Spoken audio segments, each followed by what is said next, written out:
All right, Shalom. First and foremost, I want to give all praises, honor, and glory to Yahweh, Bahasham, Yahweh Shai, Bahasham, Rachah Kodash. Double honors to the elders and the apostles of Great Millstone, and peace and blessings to the elect. And, pretty much it's going to be like a thinking out loud. I was meditating, which is definitely something that, it's good to always do. All right, maintain that those spiritual thoughts, all right, those immortal thoughts in your day-to-day, because we understand that there's a daily vexation here in Babylon, and there's constantly, as the Lord told Peter, Satan hath desire to sift you, so these demons are constantly going about,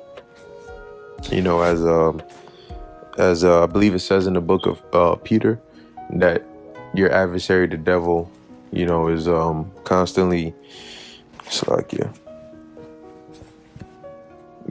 constantly, roaming about looking for whom he can devour, so it's good to always meditate because, how do they start? They start by attacking your mind, through different thoughts, through different events that may provoke certain thoughts, so it's always good to maintain spiritual thoughts, occupy your mind, with things of righteousness, so things that pertain to righteousness. Now, over the past couple of weeks, especially now, there's been a lot of various articles that have come out, that are still coming out, dealing with these requirements and these mandates. And a lot of the mandates that they're putting in place now are things that we had been warning about, even last year. But the way they went about it was they moved through gradualism very slowly. So it was one step after the other step after the other step. But when you look at where we are today, that's exactly what we were telling you. You won't be able to work. You won't be able to go to any of these entertainment venues and so on and so forth. And I forgot where location-wise this was, but it was said that those that are unvanessed are gonna, the health guy or one of them, he said that they're gonna live lonely and miserable lives, or they're gonna be lonely and miserable for life. So pretty much they're letting it be known. I believe in Austria, they're saying that they want to have a lockdown for the unvanessed, which is going to be interesting what that looks like, right? Because you have a lockdown for the unvanessed.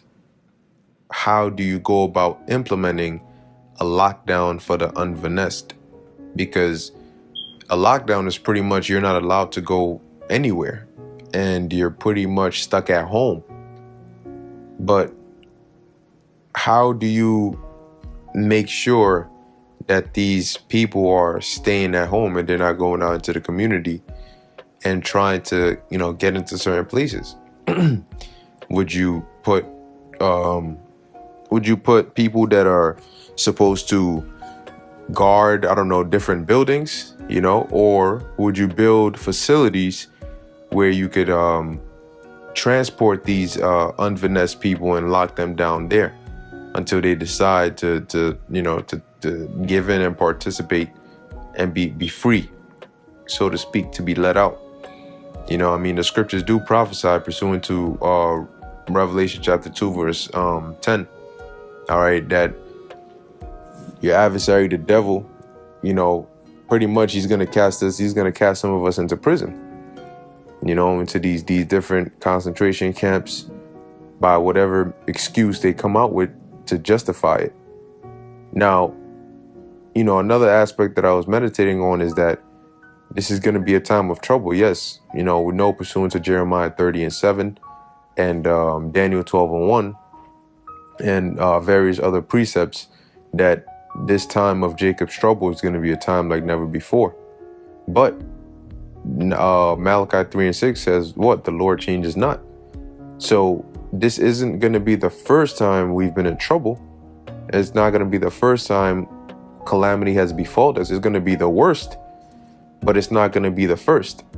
And every time that, and you can read about this in Sirach or the book of Ecclesiasticus, the 2nd chapter, every time that we were in trouble, tribulation, problems, we were in distress, those of the righteous ones, so to speak, that called upon the Lord, what happened? They got delivered.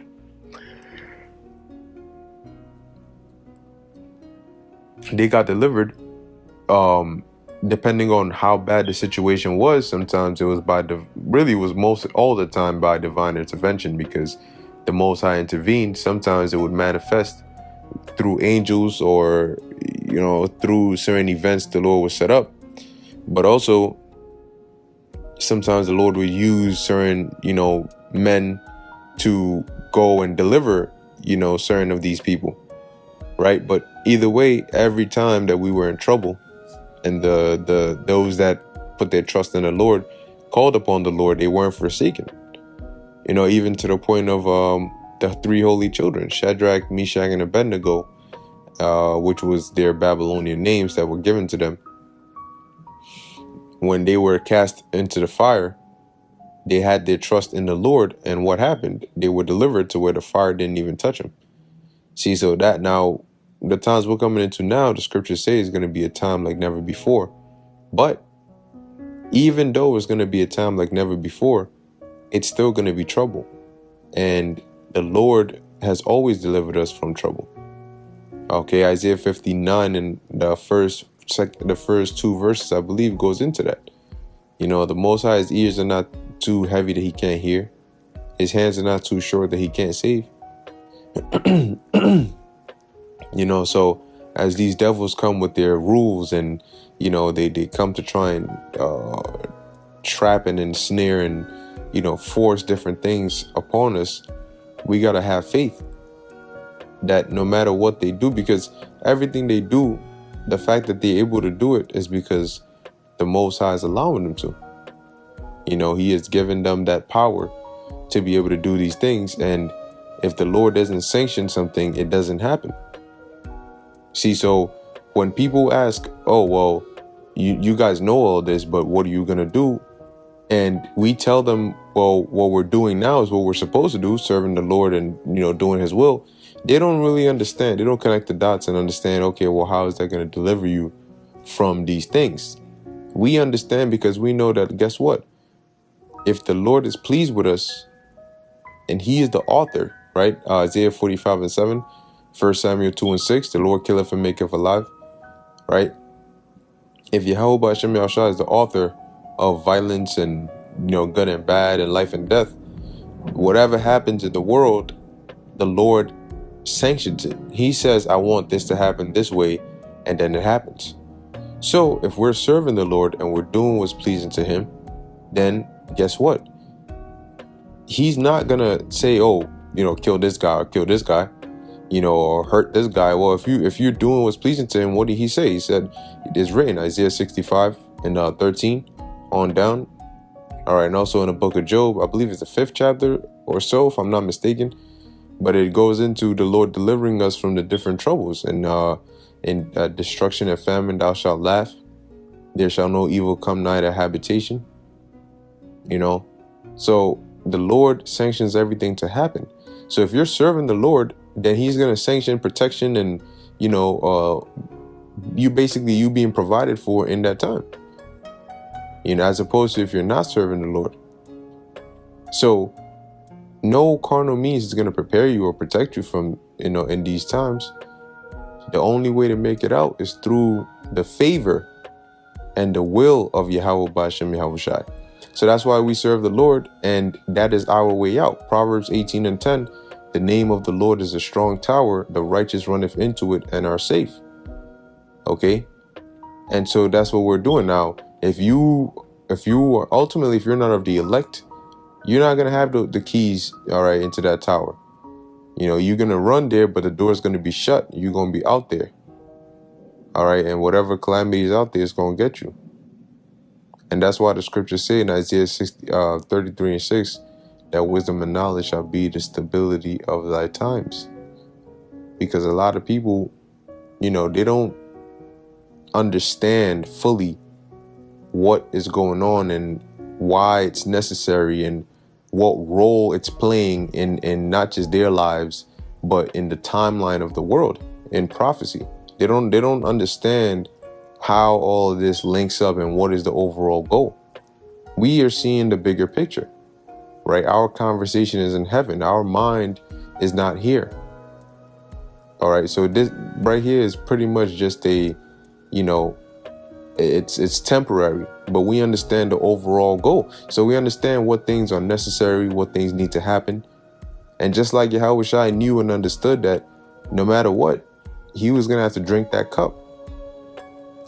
Things were going to have to go down that same way. Well, we understand that in order for us to get to the kingdom, we got to go through whatever's going to come on this side. I believe that's in 2nd Esdras, the 7th chapter or so. Or it talks about if the city be builded and it was left as an inheritance for a man, how shall he then, basically get the riches if he doesn't go through the path to get there? And that's where we're at now. We are on the path, and we have to continue on the path. And we're almost at the end. We're almost at the light of the tunnel. But now comes the hard part, or the dark part. But if you have faith in the Lord, you're going to be able to make it through. Ultimately, if you're of the elect, okay, because all this the Lord has set up as a part of the show, okay, as a part of the movie, and there's a scripture that says in 2nd Esdras, the 9th chapter, it talks about let the multitude perish then which was born in vain.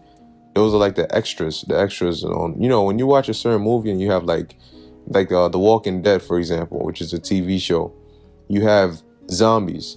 Now, those zombies are actually people that go and audition. Yeah, people actually audition to play the role of zombies. Now, with all those thousands of zombies you see on that show, you're not going to pick one out and say, damn, yo, that's such and such. I recognize such and such. No, they're just going to be another one, just zombies. There's one of many other zombies over there. So, when the car mows down a whole bunch of them, they're just extras. Then you don't even bat an eye when that zombie dies.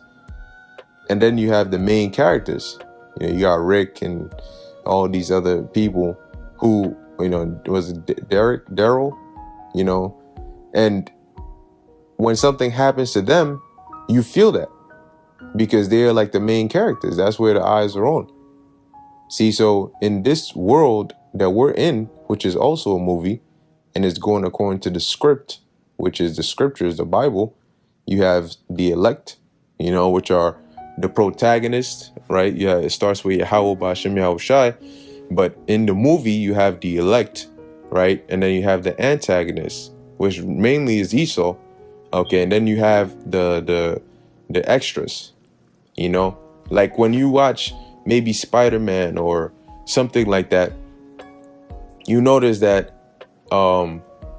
Spider-Man's enemies know what's going on. Spider-Man himself knows what's going on, and people in the inner circle know what's going on. But in the average individual going about their day-to-day life have no clue what's going on, even though it's something that's going to affect them. So when it happens, they're just there. Oh my gosh, what's going on? The building just, like Spider-Man may know they're going to try to blow up Manhattan, and then everybody else is just going about their day-to-day life like nothing is happening. So that's like right now, we know, they know, we know something is up, and they know something is up because they're planning some shit, and they're getting ready to do something very soon. And the Lord has revealed it to us in the spirit, and he has given us a blueprint of what to do. All right. As for these people in the world, well, they're just like it says in 2nd Esdras, the multitude which is born in vain, because there's some that are not going to get it, and some that they just not a part of it. And that's a scary thing. That's why ultimately we have to thank and be grateful to Yahweh Ba'Shem Yahweh Shai that not only did he make us Israelites, but he gave us his word, his truth. And then we may potentially be a part of those main characters in this movie that get the victory pursuant to Revelation, the 15th chapter. Okay, that get the victory over this system and this agenda.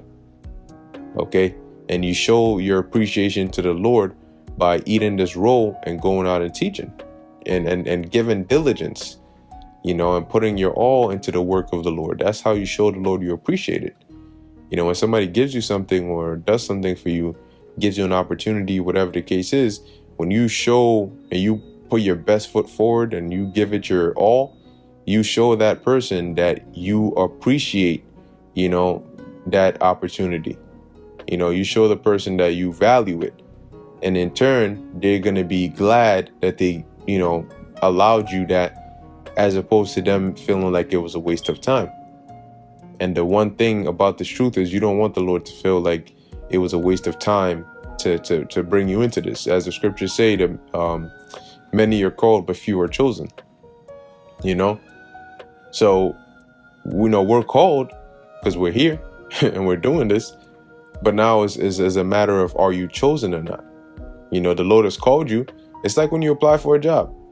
You put your resume and everything together and you apply. And your resume gets read. They call it up, they read it, they go through it. But are you going to be chosen? Are you going to be hired? So ultimately that's what we're fighting for. We want to be hired. We want to be of that elect. We want to be the first fruits. We want to be beamed up on a chariot. See, that's going to be an experience that only the elect are going to get, the way that they're going to get it.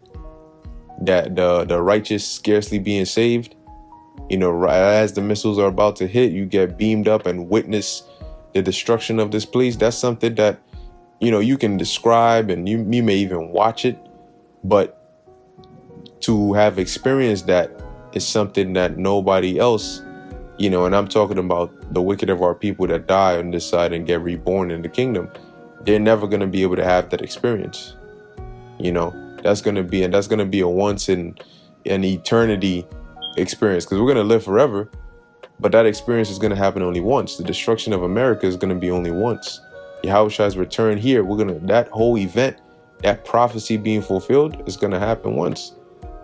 So, if when it happens, you're one of those that gets destroyed because you were being wicked. Well, you're not, when you come back in the kingdom, that's not going to be a memory that you're going to be too proud of. So now that we're here and we've been given that opportunity, John 9:4, I must work the works of him that sent me while it is day, for the night cometh when no man can work. So these are all things we have to keep in mind, and meditate upon. See, you may be like today, I was sometimes there's certain days where topics just come to you, and then other times, you may be looking, you may have to read or watch a video or just pray and just meditate on just, scriptural things, or you may just have to turn on the camera and speak through the Spirit. But, some days is like that. Nevertheless, when you meditate, something is going to come to your mind, because when you meditate and you start thinking and thinking about these scriptures, the Lord, it opens up the opportunity for the Lord to throw something in there through the Spirit, whether it's a topic or, a lesson or whatever the case may be that he wants you to go into. Because remember, the words we speak are according to the will of the Lord. It's according to what he wants to come out. So we move through the Spirit. So whatever the Lord wants us to say, depending on how it's going to impact whoever is listening, maybe somebody might have been praying for something and the Lord puts the Spirit on us to do a video that may answer their prayer, whatever it may be, so the Lord will put that in your spirit, and then you end up doing the lesson, and you're just doing the work, you're doing what you got to do. But to somebody else, it may be the Lord answering their prayer, boom, just like that. So, hey, everything is really all spiritual, and the Lord is like that ultimate, chess player that's just moving everything. We're just the pieces being moved, you know. So we just know, okay, we move from here, but when everything is said and done, we're gonna see the fullness, the big picture of, oh, I see why we were moved here and here and here, and what the actual, how much of an impact that had on the whole game. All right. So with that, I'm going to end it here. Lord willing, that was edifying unto the elect. In closing, I want to give all praises, honor, and glory to Yahweh Bahashem, Yahushai Bahashem, Rakha Kodesh. Until next time, Shalom.